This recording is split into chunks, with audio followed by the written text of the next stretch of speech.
Thank you, Catherine. Well, the state has agreed to pay thousands of dollars to a prison inmate injured in a prison van accident.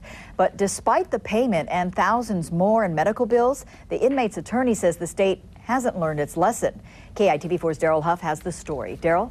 You know, Paula, what could have been a minor accident became a major headache for the state and taxpayers because prison guards neglected the most basic vehicle safety rule.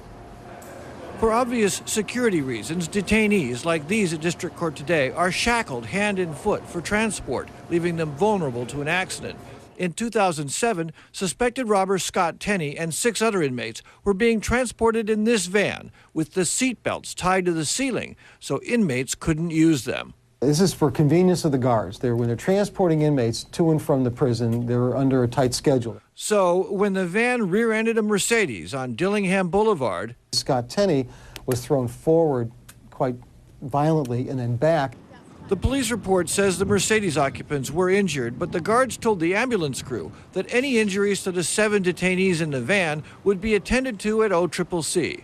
But Breiner says Tenney's complaints of back and neck pain were ignored for 5 months until surgeons fused his vertebrae. I think it's six rods and 12 screws in his back. The state paid for Tenney's surgery and agreed to pay $149,500 for his pain and suffering. But was a lesson learned? Today, 4 years after the costly fender bender, the shackled inmates piled into the van without any apparent effort to strap them in. And it's in violation of state and federal law that if you're in a vehicle, you have to provide for safety harnesses.